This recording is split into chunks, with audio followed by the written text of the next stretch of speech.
Hey everybody, I'm Katallina, and today we're here to talk about episode 9 of Unnamed Memory. Okay, let's get something out of the way and clear and up front right away. And that is the fact that while I did say yandere on my front for this video, I don't actually believe that Tinasha is literally that. I actually think that the line where she says that she's in love with Oscar so she needs to kill him was said in jest, given what we see afterward.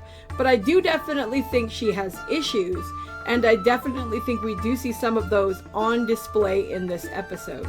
The first thing that we really need to look at and consider is the fact that Tinasha is going around and conducting a poll at the end of the episode, asking people whether she likes Oscar.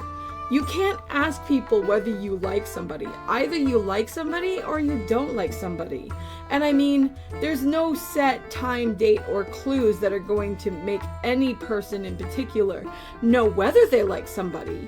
That can totally come out of the blue. I get that one.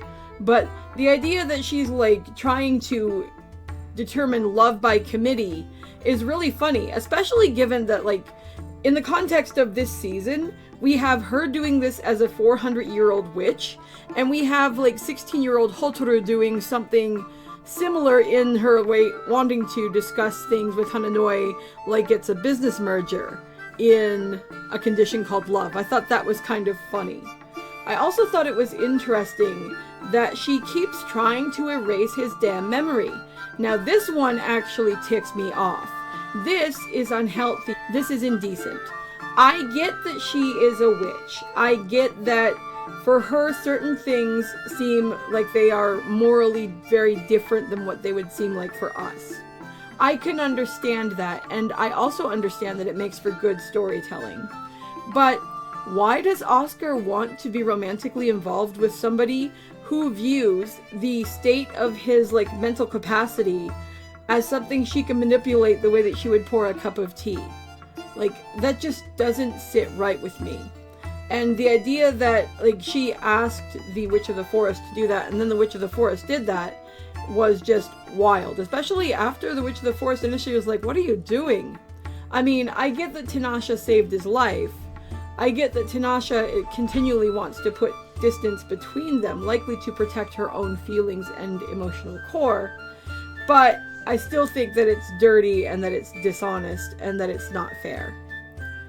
The next thing we need to talk about is that we have a couple of random plot occurrences. This keeps happening in this series, and it's a damn shame. You see, I've generally liked this series for the most part.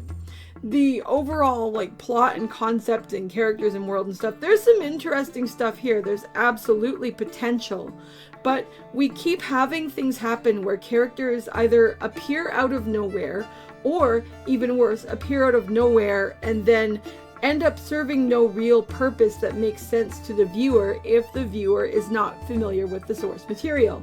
I realize I keep harping on that, and I apologize to those of you who have actually read the source material. It must be very frustrating to have someone come in and do that, but it is what it is, and it's something that I want to make clear that any other anime only who are going through that, you are not alone. This is not a you thing. This is a this anime thing.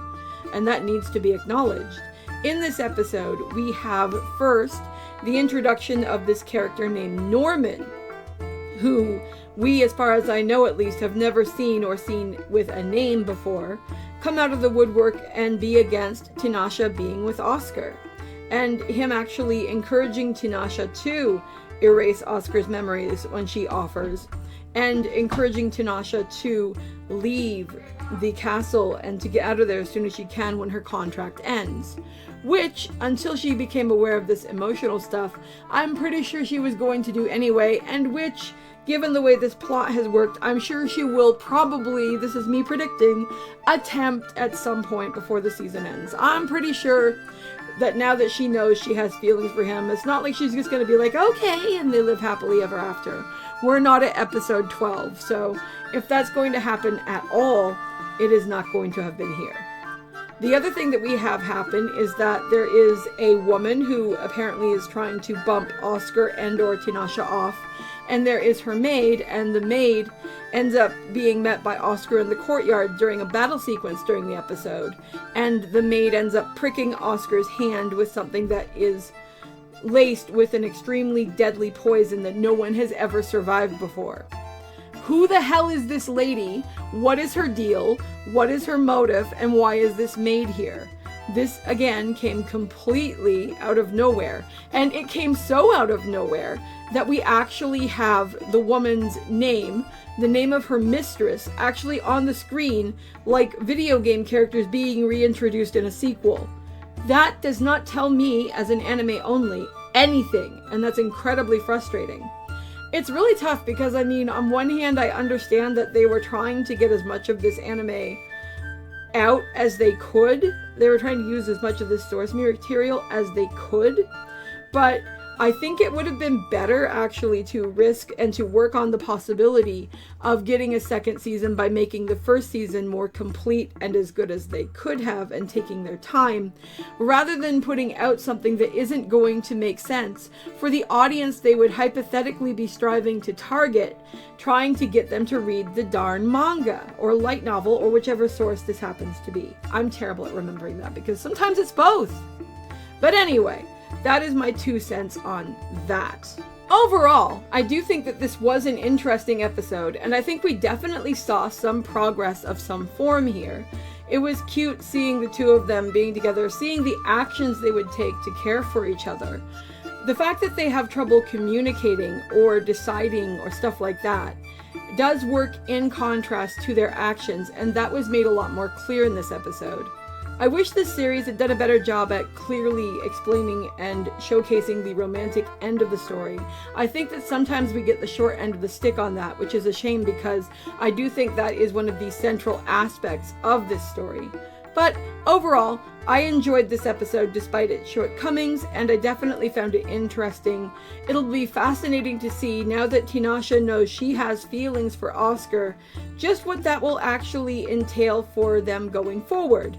Will she try to flee? Will she actually prove me wrong and make good on what she said, making it a threat rather than a joke? Or will something completely else happen? We'll have to wait and see. I'm definitely excited. Anyway, what did you guys think of the episode? Feel free to let me know in the comments below, and I'll see you guys in the next video. Talk to you later. Bye!